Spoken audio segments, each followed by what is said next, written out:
of all the things I've done in my life that I'm not proud of, the thing that was shown to me is probably the hardest thing to never do again. And it was to control my thoughts about other people. And God showed me, he said, let me explain something to you. So a thought has a certain measure of energy to it. And a word has even more, and an action has more than that. But it all starts with a thought. What you think about is what you talk about, is what you end up doing. And so it starts here. You got to control your thoughts and your heart.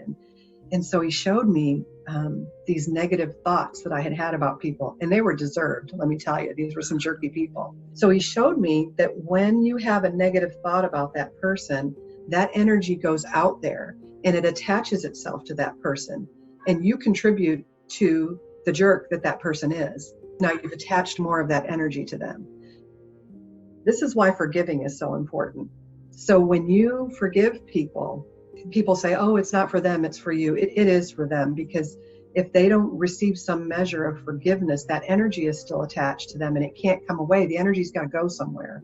Energy isn't created or destroyed. It just changes form. So when you have a thought, so if I think something negative about you, that thought attaches itself to your spirit and it makes you more the person that you are, that I'm thinking you are. And when I forgive you, that energy is able to be redirected.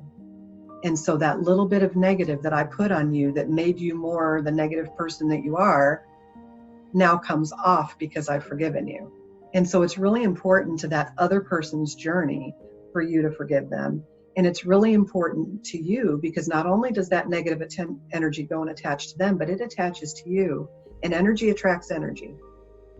So if you're harboring all of these negative feelings about people, even if they're well-deserved, you're just drawing more of it to you because that energy isn't attached to you. And wow, I mean, that's life-changing information. Here I am with this loving creator who's kind of let all the big stuff go that I was really worried about. And then I suddenly become angry with him. And I realized I'd been angry with God for a long time.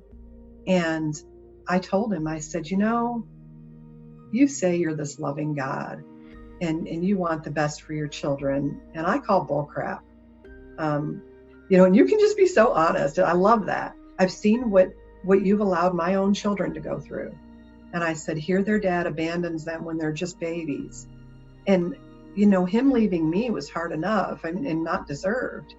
And for him to abandon his own children. And I thought, I can take whatever he did to me. But watching those kids, talk to him on the telephone and then go to the mailbox every day to check for a gift that he said he was going to send that's never coming, and watch them walk back heartbroken every day. What kind of God allows that? I said it would have been easier on all of us, and this is terrible to say, but it would have been easier if he died, because I could have told the kids this story about what a wonderful man he was and how much he loved them, and they would have at least had that. But now they've got this man that's alive that is failing them in every way, and of course children take that on and attribute it to something being wrong with them. And I really had held that against God, and I was bitter, and I wanted to be mad at him. I was kind of balled up about it. And he said, oh, you've completely misunderstood me.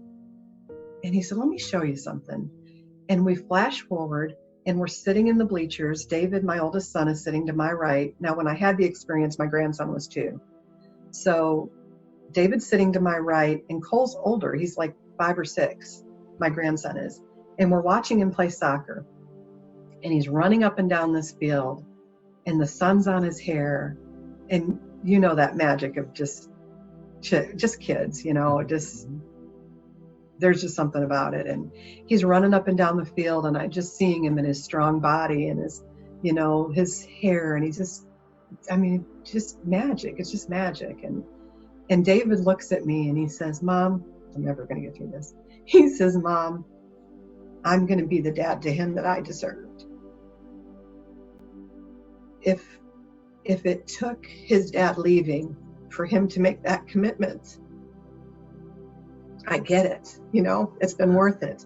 And I got to say, he's been that dad. And it's so funny because a couple years later, Cole's playing soccer. Who would have known that at 2, right? Cole's playing soccer, and David looks at me and he says, Mom, I'm going to be the dad to him that I deserve.